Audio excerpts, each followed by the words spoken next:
भारत एक तरफ उभरती हुई अर्थव्यवस्था बनने की बात कर रहा है, वहीं दूसरी तरफ अमेरिका के राष्ट्रपति जो बाइडेन बता रहे हैं कि भारत ज़ीनोफोबिक है। अब आप कहेंगे कि ये ज़ीनोफोबिक क्या है? इसका मतलब ये है कि भारत विदेश के लोगों को पसंद नहीं करता और उसको विदेश के लोगों से डर लगता है। बाइडेन का कहना है कि इसी वजह से भारत जैसे कई देशों का आर्थिक विकास नहीं हो पा रहा है। जो बाइडेन ने ये बात सिर्फ भारत ही नहीं बल्कि भारत के साथ साथ चीन, जापान और रूस के लिए भी कही है। क्या है ज़ीनोफोबिक के मायने, समझते हैं इस वीडियो में। मेरा नाम है सैयद चौहान और आप देख रहे हैं स्विच। दरअसल एक इवेंट के दौरान न्यूज एजेंसी रॉयटर्स से बातचीत करते हुए अमेरिका के राष्ट्रपति जो बाइडेन ने कहा कि हमारी अर्थव्यवस्था के बढ़ने की वजह आप जैसे कई लोग हैं, क्योंकि हम अप्रवासियों यानी कि इमिग्रेंट्स को स्वागत करते हैं, उनको वेलकम करते हैं।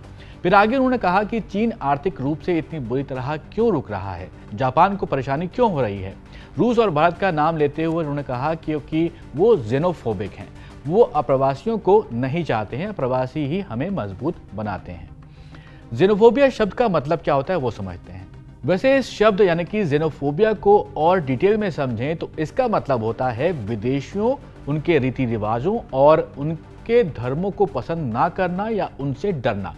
आसान भाषा में समझें तो विदेशी लोगों को नापसंद करना ज़ेनोफोबिया कहलाता है। अब यहाँ पर आपको ये भी बता देते हैं कि इंटरनेशनल मॉनेटरी फंड ने 2023 की तुलना में 2024 में वैश्विक आर्थिक मंदी की भविष्यवाणी की है।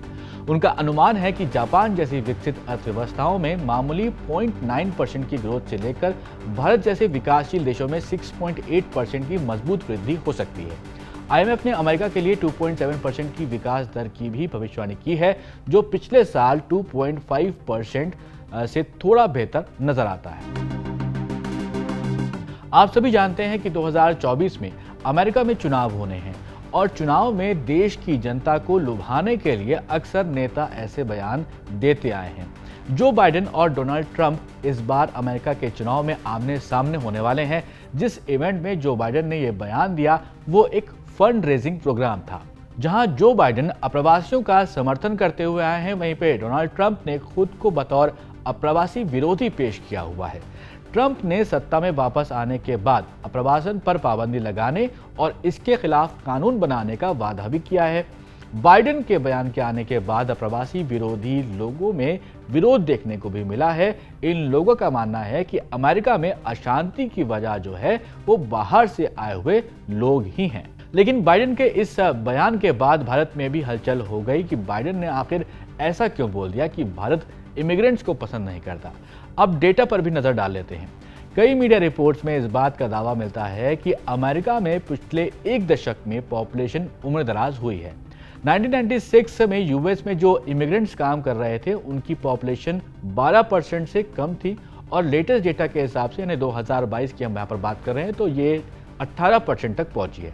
वैसे आपको बता दें कि अमेरिका को लैंड ऑफ इमिग्रेंट्स भी कहा जाता है। अब एक डेटा और देखिए, भारत में वर्किंग एज पॉपुलेशन लगभग 68% है, वहीं अमेरिका में जो पैदा हुए हैं और काम कर रहे हैं उनकी पॉपुलेशन 59% है।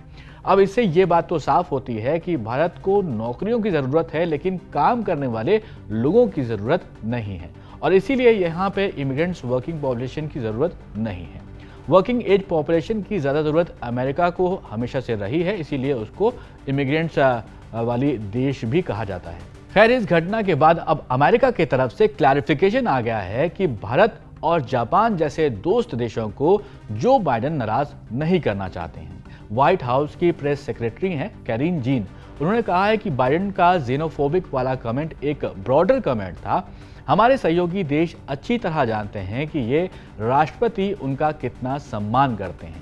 वो अमेरिका में बात करते हुए बोल रहे थे कि अप्रवासियों का देश में होना कितना इम्पोर्टेंट है और ये हमारे देश को कैसे मजबूत बनाता है। जाहिर है कि भारत और जापान से अमेरिका के मजबूत रिश्ते हैं और अगर आप पिछले 3 वर्षों पर नज़र डालेंगे तो राष्ट्रपति ने उन डिप्लोमेटिक रिलेशनशिप्स पर काफ़ी ज़्यादा फोकस भी किया है। खैर, अमेरिका ने बहुत जल्द ही क्लैरिफिकेशन भी दे दिया है अपने राष्ट्रपति के विवादित बयान पर। इस टॉपिक पर आपकी क्या राय है, जरूर कमेंट बॉक्स में हमें बताइएगा। क्या आपको लगता है कि भारत ज़ेनोफोबिक है? कमेंट में जरूर बताइएगा। ऐसे ही वीडियोस के लिए कीप वॉचिंग स्विच।